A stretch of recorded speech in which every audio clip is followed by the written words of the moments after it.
This isn't another hollow pep talk. This is a cold, hard confrontation with the person you see in the mirror. Every single night, you are quietly suffocating your own potential. You bury your exhaustion in the blue light of a smartphone, scrolling through mindless feeds and numbing your brain with cheap entertainment just to forget the weight of a mediocre day. Jim Rohn called this silent self-sabotage. You think you're unwinding, but the truth is far grimmer. You are poisoning your tomorrow with cheap dopamine. Brain science is unforgiving. The 90 minutes before you close your eyes dictate the quality of your thoughts for the next 14 hours. Yet you choose to indulge your fatigue rather than invest in your soul. It's not because you're lazy. It's because no one ever taught you that the evening is the true arena where winners are forged. I used to be exactly like you, staring at 20 open tabs, clicking aimlessly, achieving nothing. Then I discovered a secret from the high-performers of Silicon Valley. They don't hold meetings at night. Instead, they dedicate 90 minutes to 4 specific rituals. These are the same principles Jim Rohn pioneered in the 1970s, timeless truths that allow you to conquer your own worst impulses. Ask yourself, who do you want to be? The person who lets time bleed away into nothingness, or the person who turns every night into a launch pad? I won't promise you overnight riches, but I will show you how to look back at age 40 without a shred of regret. Your life 5 years from now is being decided by what you do tonight. The enemy isn't your busy job or your mounting pressure. It's the habit of surrendering your final hours to the void. Habit 1, the surgical audit. The first step is journaling, but this isn't a diary for dear thoughts.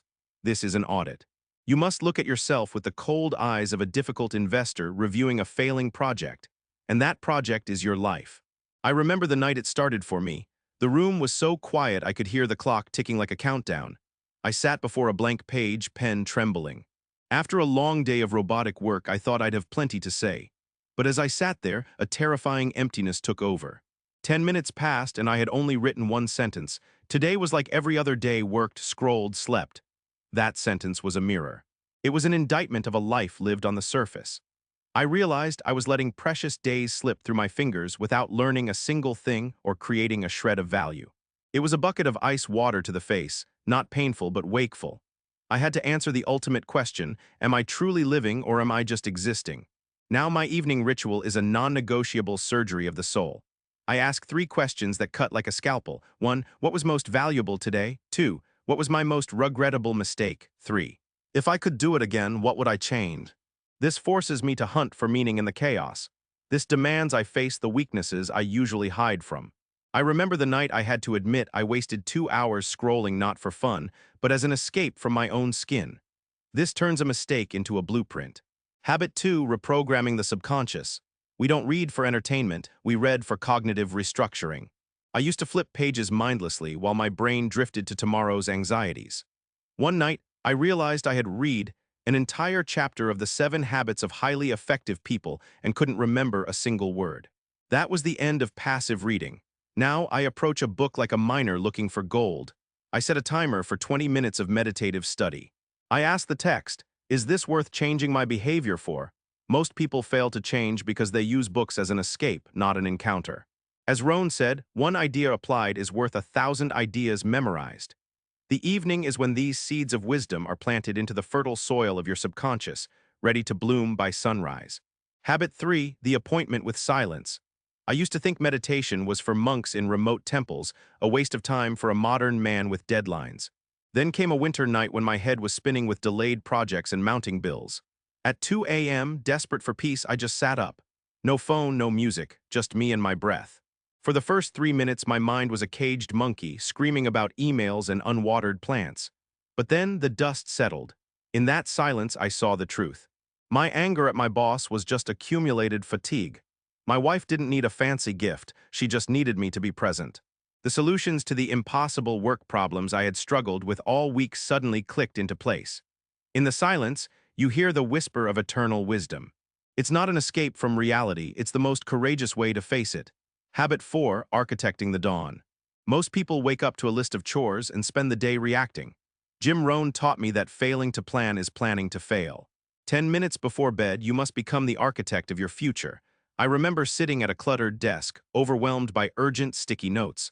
I cleared them all and asked, if I could only do 3 things tomorrow, what would they be? I wrote them down with surgical precision. 8 a.m., 10 a.m., write the report, phone on airplane mode, no tabs, 12:30 p.m., call mom, no work talk. 9:30 p.m., read 20 pages. When you write it down, your subconscious spends the night arranging reality to fit your design. I call this the auto-completion effect. You wake up not with a question, but with a map. The stories of the reborn. Sarah was a successful marketing director who felt like a ghost in her own life. At 35, she found her late father's journal. His first entry, "Today I start with 3 small things." Sarah started writing her truth in the dark. She admitted she hated her job. She used her nights to study interior design. 30 days of journaling led to a career change. 2 years later, she owned her own firm. She didn't change her life in a day. She changed it one evening at a time. Then there is Tran Van Hung. At 35, he was a janitor in Saigon, earning 5 million VND a month. His hands were calloused, his body broken. One rainy night, he heard a recording of Jim Rohn. "You cannot change your starting point, but you can change your destination by how you use your final hours." Hung stopped scrolling. He spent his nights studying the business models of the cleaning companies he worked for. He meditated to keep his heart from hardening. 2 years later, he founded Hung Clean. He now earns 300 million VND a month. He tells his staff, "I didn't stay up late to work. I stayed up late to change my fate." Finally, look at Miss Lan, a 60-year-old retired teacher. She felt useless in her quiet Hanoi home until she embraced the 4 habits. Her evening journals became a memoir. Her reading became a masterclass in modern writing. Today, her book The Seed Sower is a bestseller, and her YouTube channel has 500,000 followers. She proved that you aren't getting old, you're just starting a new chapter. Success isn't something you pursue, it's something you attract by the person you become. And you become that person in the quiet, focused hours of the night. Darkness is not your enemy, it is the laboratory of the soul. When you invest in yourself instead of fleeing into mindless pleasure, you are planting a better version of yourself. One day soon, you will wake up in a life you designed, not one you settled for.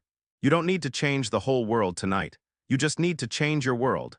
And that starts with one intentional evening.